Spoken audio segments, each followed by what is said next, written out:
تو کھڑے ہو کر سلام پیش کرنا یہ ایک تعظیم کا طریقہ ہے. ماشاء کھڑے ہو کر سلام پڑھ لیا, دیکھا جائے گا ہمارے شریعت نے اسے کہیں حرام کہا, ٹھیک کہیں غلط کہا ٹھیک نہیں, خاموشی ہے تو پھر یہ جائز ہے. ماشاء اور اس میں اچھی نیتیں شامل ہو جائیں گی, اب یہ عبادت ہو جائے گا. اللہ جیسے اللہ ذکر رسول کی تعظیم کے لیے کھڑا ہوا, اللہ اکبر یہ ایک اللہ نیکی ہے. ماشاء اللہ پھر وہ جو کلام جو کچھ پڑھ رہا ہے صحیح وہ ایک نیکی ہے, ماشاء اللہ سن رہا ہے وہ ایک نیکی ہے. اللہ اکبر بہت ساری نیکیاں جمع ہو گئی. ماشاء اللہ تعالیٰ ماشاء اللہ جزاک اللہ خیرن. مجھ سے ایک کال انکلوڈ کر لیں. جی جزاک اللہ خیرن و احسن الجزا. جی ایک ہی کا ٹائم بچا ہے, باقی تو چلیں ممکنہ صورت بنی تو انکلوڈ کر لیں گے. دیکھتے ہیں پہلے کالر کون ہے. صلو علی الحبیب صلی اللہ تعالی علی محمد وعلی آلہ وصحبہ وبارک وسلم. السلام علیکم. وعلیکم السلام ورحمۃ اللہ وبرکاتہ. باب المدینہ کراچی سے بول رہا ہوں. میرا سوال یہ ہے کہ میرا ایک پلاٹ ہے جو مجھے لے ہوئے 5-6 سال ہو گئے ہیں, تو اس کے مقصد میں زکوٰۃ نکالوں یا نہیں؟ میں نے بیچنے کی نیت سے وہ لیا تھا. جی مفتی صاحب. ہاں, جب بیچنے کے لیے نیت سے لیا تھا تو ان کو زکوٰۃ نکالنی ہوگی. زکوٰۃ نہیں تو اس کی مارکیٹ اور ویلیو جتنے سال نہیں نکالی اس کی بھی نکالنی ہوگی. اور ہر سال جب ان کے نصاب کا سال پورا ہوتا ہے اس وقت جو مارکیٹ ویلیو ہے اس کے مطابق زکوٰۃ نکالیں گے. اچھا, یعنی اینڈ کی جو تاریخ ہوگی اس پر جو مارکیٹ ویلیو ہوگی اس کو دیکھا جائے گا.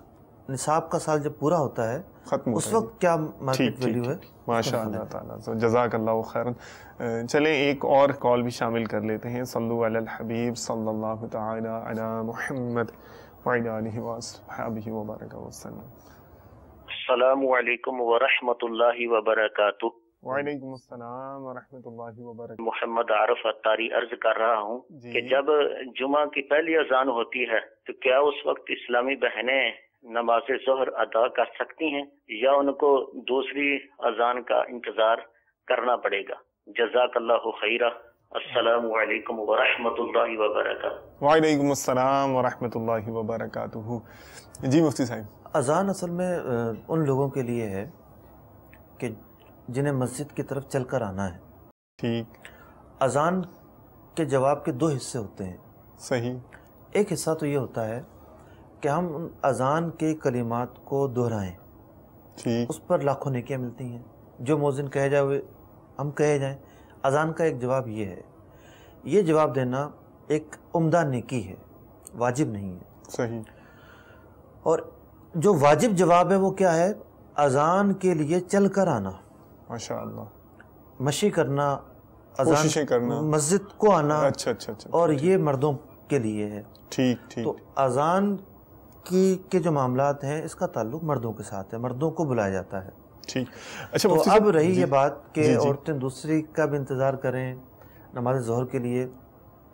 اگر پہلے بھی پڑھ لیں گے تو کوئی حرج تو نہیں ہے, لیکن حکم یہ ہے کہ مردوں کی جماعت کے بعد ہی وہ نماز ادا کیا کریں. ٹھیک ہے جی. مفتی صاحب اب ایک سوال میں عرض کرنا چاہوں گا.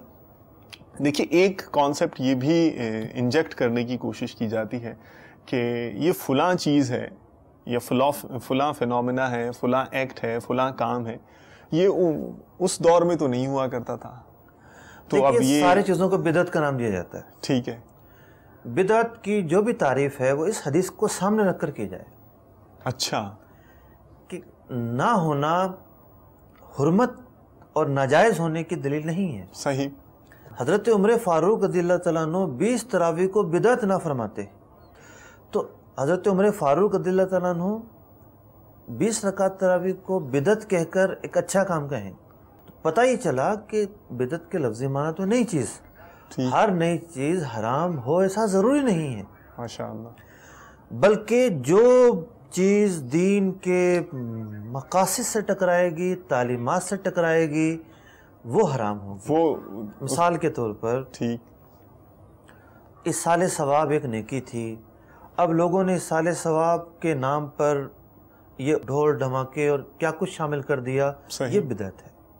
تو وہ نیا کام جو شریعت کی تعلیمات سے ٹکراتا ہو وہ بدعت سیئہ ہے. بدعت کی مختلف اقسام ہیں. ٹھیک ٹھیک ٹھیک. ورنہ اگر وہ کام نیکی پر مشتمل ہے, اس کا وہ حیت, وہ اس کی شیپ پہلے نہیں تھی, ٹھیک ہے وہ نیا کام ضرور ہے, بدعت حسنہ ہے, وہ ایک نیکی کا کام ہے, اسے ناجائز نہیں کہا جا سکتا. ٹھیک، جزاک اللہ خیراً و احسن الجزا مفتی صاحب. سلسلے کا ظاہر وقت پورا ہوا. ماشاء اللہ very extensive and thoughtful discussion. Thank you, بہت بہت شکریہ. اللہ تعالیٰ آپ کو بہت جزائے خیر عطا فرمائے. صلو علی الحبیب صلی اللہ تعالی علی محمد وعلی آلہ وصحبہ وبارک وسلم.